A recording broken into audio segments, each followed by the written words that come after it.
There's an apprentice to be served to become a writer at least as much as to the apprentices to be served to become a doctor or anything else.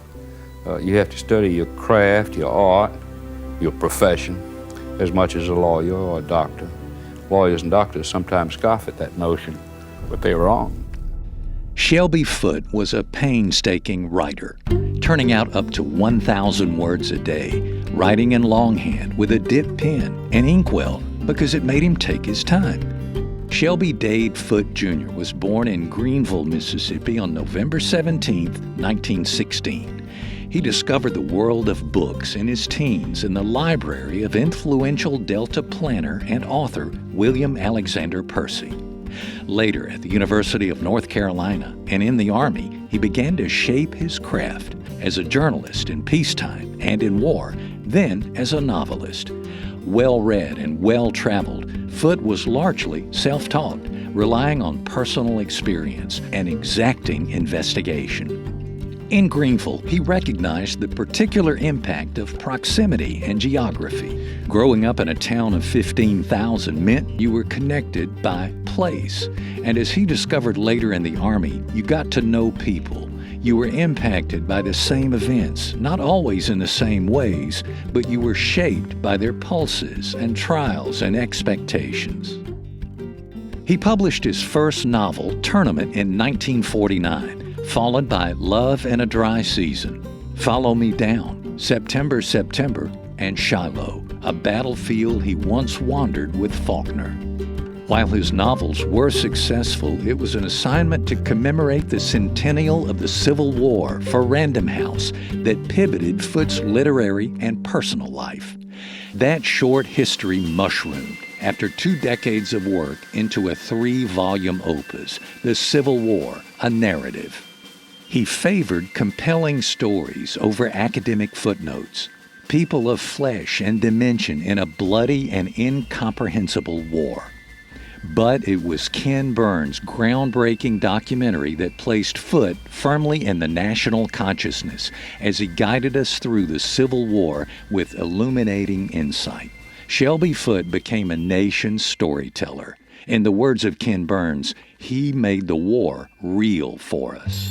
I was eating dinner one night, the telephone rang, and it was Robert Penn Warren, the poet laureate, the first poet laureate.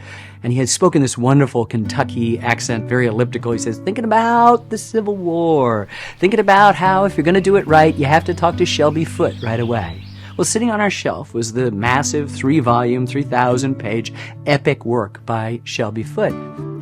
And I just sort of thought, this is, our guide. One does not ignore the poet laureate of the United States. So the first rolls that we exposed of 60-millimeter film was an interview we did with Shelby Foote.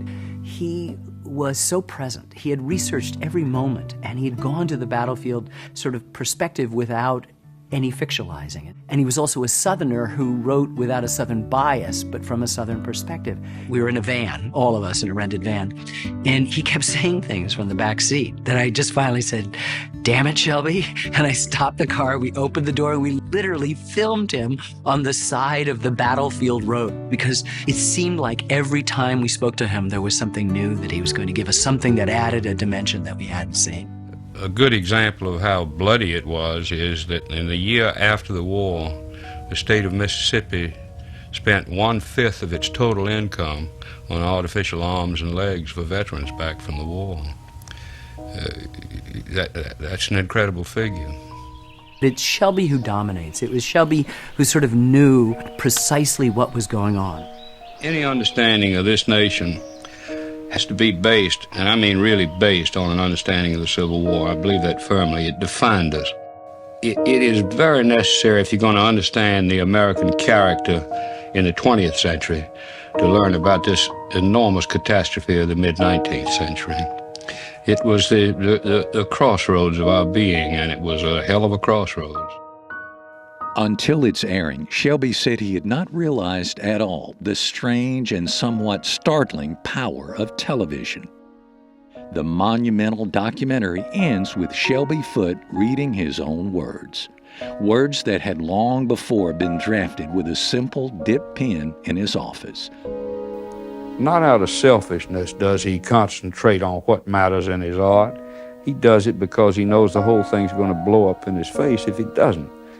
If you're married and your wife wants a new coat, and you write some bad fiction so that she can have a new coat, you and your wife are not going to get along very well anyhow. So don't do that. You'll be so dissatisfied with yourself that the thing's going to blow up. Most writers is going to blow up anyhow, so perhaps it doesn't matter.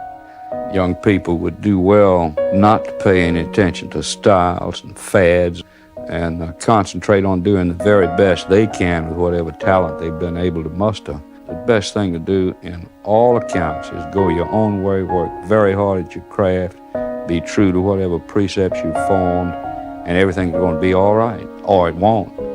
But I know nothing's going to be all right if you do it any other way.